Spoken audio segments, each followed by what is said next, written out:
As we're starting Market Watch today, I want to say that we have everything that's left is discounted on the Black Friday sale. If there's something here you want, prices are lowered even more, I'll leave a link down below so you can grab yours today.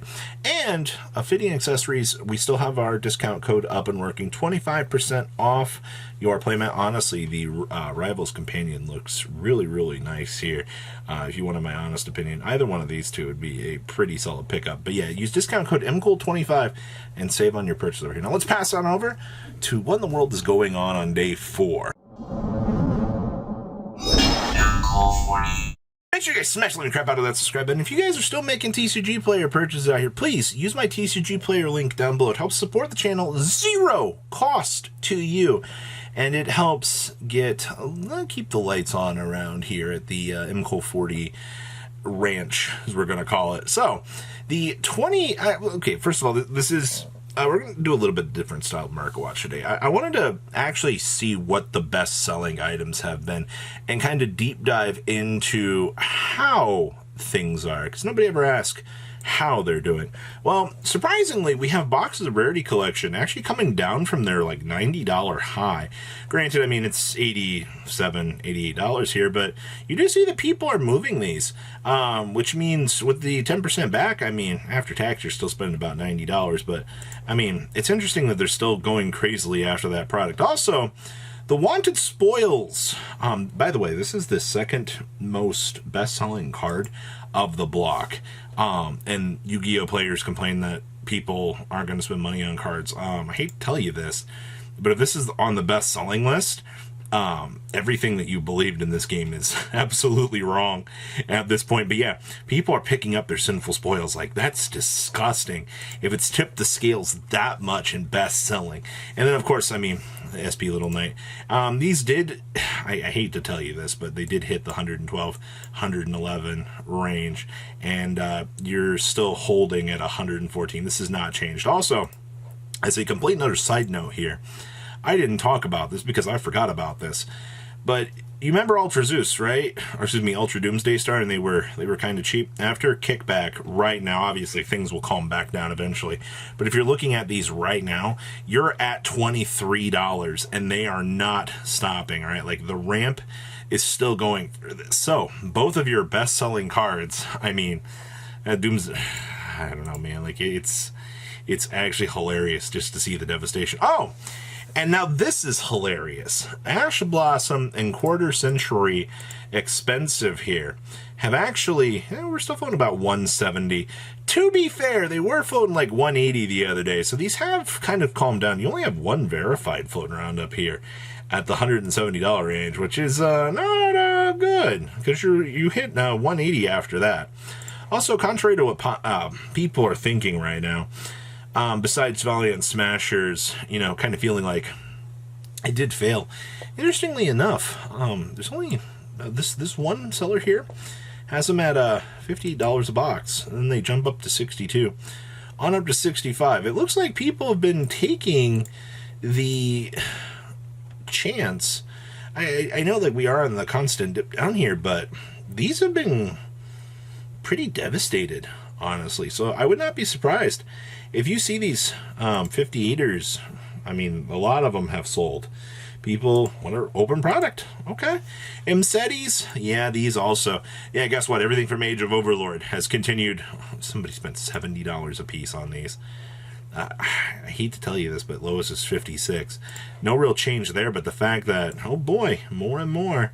And also Age of Overlord boxes. About to hit that sweet $80. Yes. Yeah, people said age wouldn't age well. Yeah, it's just only got like the best engine cards floating around in it in the game right now. And yeah, you obviously it's not too far away from hitting 84. That's kind of interesting. Also, if this doesn't prove that people weren't going after Centurion stuff, we're on page 1 of best selling, by the way. All right, like emblems, 15 listings at the moment. And they are jumping, all right? Like, nobody wants to buy Centurion. Screw that deck. It's bad. Yeah, well, then why are the 2 cards for the deck on the first page of best-selling? Also, this is interesting. If you haven't been paying attention to Kashtira Fenrir's, for the secret rares. Now, obviously, like, you got the nice, shinier versions in the ultimate department. You got the ultras. But the secrets down here have actually been on a pretty crazy spiral through this weekend. A lot of people, obviously, like, they show a little bit of a downturn, but your sales data over the last couple of days. Fenrir is the most splashable monster in, like, Yu-Gi-Oh! Right now. To be honest with you, like, if you can play it, you're gonna make an attempt to. So I'm not that surprised to see that Fenrir is, you know, on the bottom of page 1 down here. Now, you deep dive even further. Oh, look, see, we already talked about Doomsday Star. He's on the top of page 2. Oh, look, quarter centuries that people told me people weren't gonna buy. Now, I will say that this is kind of interesting. Thrust actually kind of feel like they're dropping down at the moment. I see 80, 80, 82 here. You got a decent spread of these, about the $80 range. And like I said, I feel like that's going down considering for what they were at one point or another. Oh, look, and there's Trudea. All 3 of the good cards, minus Legatia, are all on the top page. Also, really, Blue Eyes boxes. Legend of Blue Eyes. People came through on kickback and actually picked these up at $80. That is interesting to me. Yeah, we did have the pretty strong dip down here, but it looks like, oh, yeah, that's an incredibly strong push. It's at least, what, 2 to 3 cases pushing, and then, actually, once this chunk's gone, you're up to $84 a box. That's interesting. Also, Chaos Angels, I mean, once again, are you surprised to see that? It's all about the collectability and the need for, you know, cards that are good in the game right now. You know, you've seen all your engine pieces. Now, Chaos Angels, the next thing that we check down here. And then, hey, look, it's Super Pot of Prosperity. 168 listings of this still, by the way. And I did read the comments from people the other day. They're like, I can't believe the guy bought 199 of them. I mean, I can't either, but like everybody else right now in the room, like, I am fearful of this card going to 1. Like, if you are looking at Pot of Prosperity right now, and you're like, it's not going to go to 1. Why would Konami limit Pot of Prosperity? Looks at OCG, looks at Master Duel. I don't know, man. I don't know why people think Pot of Prosperity would get limited. No, the TCG does not want... Nah, I'm not getting into this. Interesting. Also, this is my other favorite fun fact about Pot of Prosperity. $5.25, shipping included.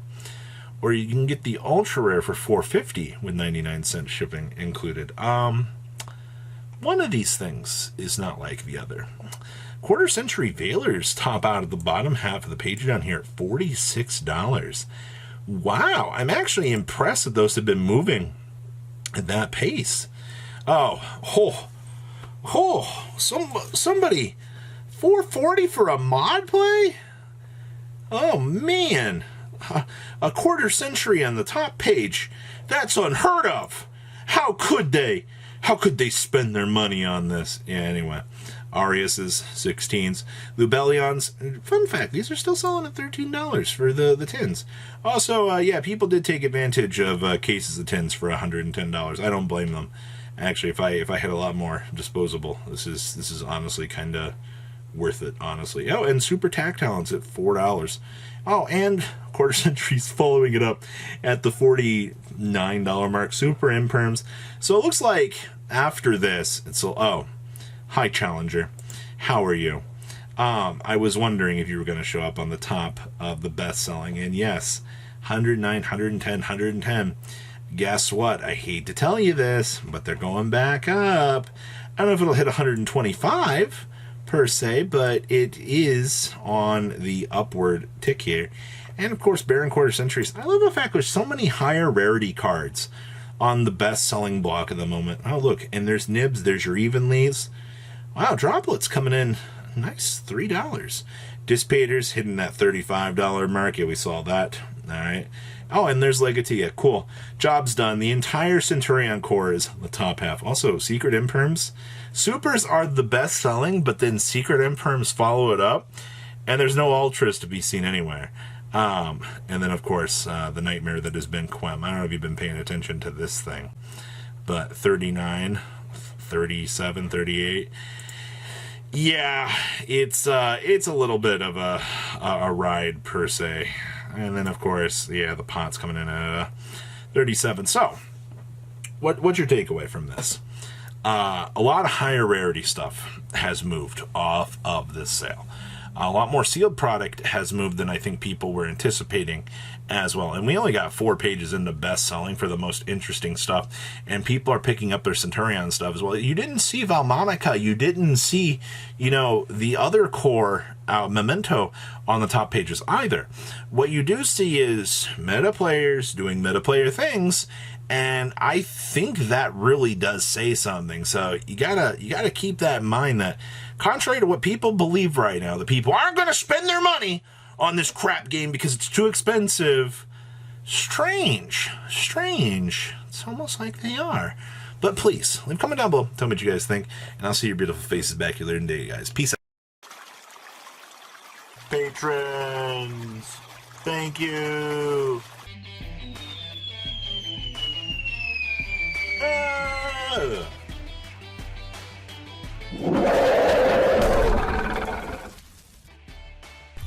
Thank you so much for watching. Check out these other videos.